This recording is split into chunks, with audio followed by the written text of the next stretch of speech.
Well, hello again. Fans, friends, neighbors, ladies and gentlemen, we're back on it. Back on the 3.5 chipper shredder by MTD.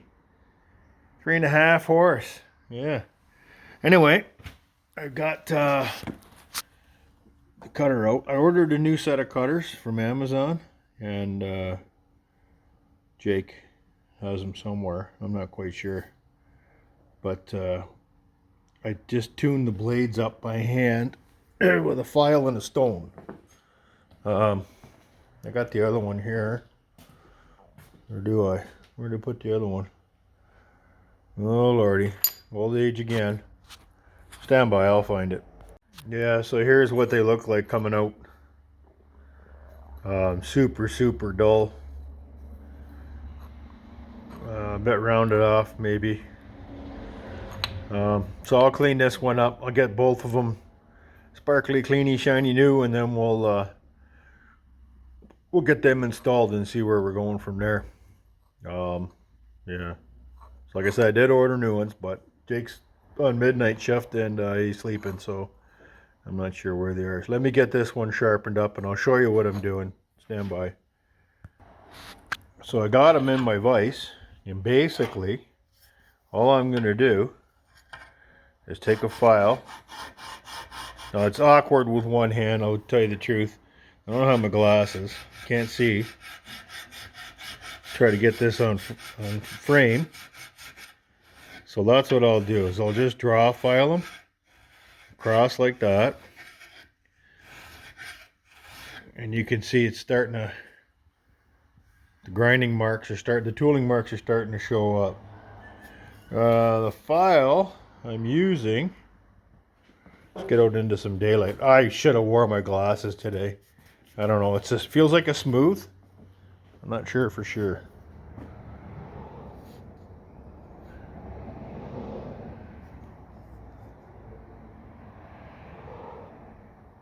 Yeah, I can't read it. It's a bit tarnished. Hold on. Yeah, I couldn't get the, I tried rubbing it a bit and it disappeared. So it was, all I could read was made in Portugal. It feels like a smooth. It's not cutting real aggressive. Yeah, I don't know where my files are. I would like to try something a little more aggressive because this is slow. But I mean, it's coming. I am getting an edge on it. And then I finish off with the stone. I have had this stone for eons. I'll tell you a little backstory on this stone. I found it when I was a kid. A house had burned down and it was lying in the backyard in the rubble. And it was, I was, how old was I? 14 years old. And it was lying in the rubble and it was all covered in black. And I've had it ever since. So that's over 40 years. Is that 40 years? Yeah, it is over 40 years. Jeez, I'm getting old. So yeah, anyway, that's what I use. I oil it. I just use air. You can use anything you want.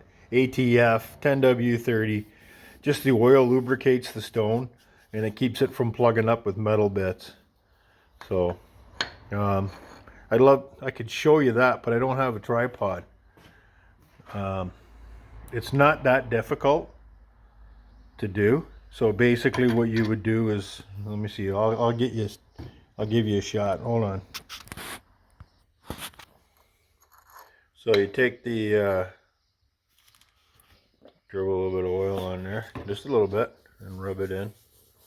You can see it disappear because the stone is, it absorbs the oil.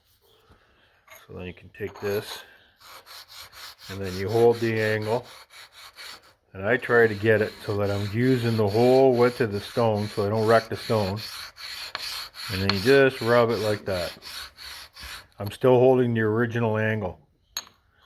And you can see the tooling marks start to appear from whatever piece of equipment they use to grind this stone. So that's what we're doing. But this is the finishing. I just wanted to show you guys this. Now you can get some stones on Amazon. I'll show you one here I got. This is brand new. I've never used it before. It's 2 grades. You can see the 2 different colors. It's the same width, but it's longer. We'll give it a try because I've never used it before. It's brand new. So I'm going to oil it. Give her some love with the oil. And you can see it disappear. Look at that. Watch when I thin it out. It's gone. Just like magic. Okay? That's the stone absorbing with the oil. You can use water. You can put it in a pan of water and let it soak. And the stone will absorb the water. Like it's just drinking this oil right up. Look at that. It's gone.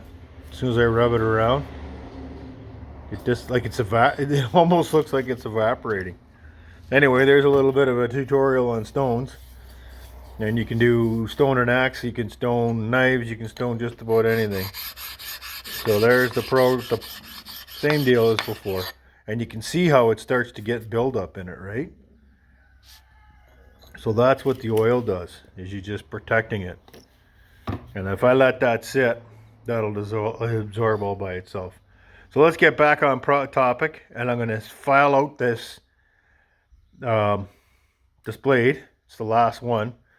There's only 2 on there. So let me get this filed out, and we'll try to find the edge. There's nothing there. So it should be done with a machine because it's beat down on the back side. And what the hell this was sharpened, it was just a piece of the steel. And it was just sharpened on this face. So when you get the corner there, right here, it would be just sharpened back. To do this properly, I would probably have to get it done in a machine shop or someone that has some equipment and bring it back down to where it used to be, to where it's flat on here. And you get that good sharp angle, but that's not going to happen. So what I'll do is I'll put a little back cut on there to give it some sharpness.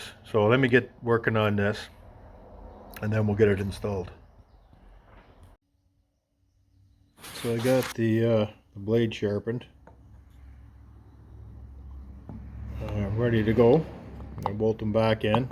Gonna try them out. There's the bolts. Of course, you know I'll be anti-seizing them. I'll put a liberal application of anti-seize. Where's my anti-seize? Oh, there it is. Hold on. I found this in the shop, in the cupboard, when we moved. So it's LPS, all-purpose anti-seize. What's it say? Prevents rust, prevents seizure and rust, protects up to 1800 degrees Fahrenheit, meets mil spec MIL PRF 907E. Read warnings on the label. There you go. Lead free, flows evenly, reduces maintenance cost. It's supposed to be steel blue in color. All-purpose anti-seize is moly-fortified lubricant for a variety of applications. It provides protection against extreme environments and temperatures. Not for use on oxygen systems. There you go. So what it does, it's high temp EP, extreme pressure. It's a lubricating grease, I guess. That's what it's classed as. It's got millennium disulfide in it. Zinc oxide. It's got all the good stuff in it to stop seizure. I don't know if what the metal is. It says platinum grade, but that's a bunch of poop. So we'll try this out and see how it goes. This is a brand new can. Had it forever. Was in the back of the cupboard. So we'll try this out and see how it works. I'm going to put the blades back in, and then we'll probably run it at a later time because Jake's still sleeping. I'm going to get this thing all straightened back out again and get it set up. I did find a new jet for the needle for the carburetor, the main jet needle. I've got that, so I'll be putting that in, and then we'll go from there. But this thing's almost done. We're going to give it the hard test and see how it works. Should chip better, I hope. I mean, I got an investment in this thing now, we're pushing close to 275 bucks. And I'm hoping that it's okay. But there's no way to know until we try it. Anyway, let me get this all bolted back up, and then we'll get it. I'll give you a picture of that, and we'll see where we're going from there. All right, I got the blade bolted in. You can see there. Not too difficult, this job at all.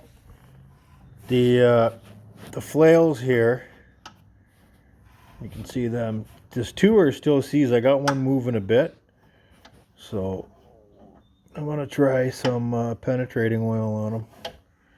I have more LPS product. LST penetrant, that's low surface tension formula, penetrates further and faster to quickly loosen rusted parts, saving time and money, safe on most plastics and painted surfaces. There you go. So we're going to give that a shot, see if that loosens up. These things here, down the hole. This one here is obviously moving. And this one here is not. You can see the rust. So let me work on that, and we'll get back to it.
Alrighty, closing time. Okay, so did it do what it was supposed to do? Let's have a look. It does. It does chip. This is a couple of big branches. I don't think it does anything over 1 inch overly effective. I mean, it's killing that little 3.5 horsepower motor to do this kind of work. Was it a good buy? Not even if it was brand new. I don't think it's just capable of what it's supposed to do. You know what it really does good? It's convert gasoline into noise, because it's one hell of a noisy motor, or noisy setup. We'll try it. I'm halfway convinced to putting a 5 horse on it, on the motor, see what happens. It's not the fault of the motor. It's working hard. But it did do the job. Like, I mean, the one branch was 1.5 inches, and it was, 10 feet long, and it converted it into shred. Small stuff. I think this thing's fantastic. Prunings, light pruning machine, probably it'll work. But for doing the kind of work that we need it to do, I don't know. I still didn't get the air filter for it. I'm waiting for it. Amazon sent me the wrong one. I don't know. I got enough motors kicking around. I'm half wanting to try to put a 5.5 Honda on it, see what happens, just for shits and giggles. Because it's not power that, it's RPM. It won't maintain the RPM. And But I mean, I was getting nice chips. Obviously, the last time it did nothing but pulverize everything into strands. And I did get some chips in shred, so it is capable, I guess. Anyway, I'm going to close the video. I'm going to decide whether or not I'm going to put another motor on it. All right. Oh yeah. Thank you. Thank you, thank you, thank you, Facebook Marketplace. Okay. Wow. Underwhelming, that's for sure.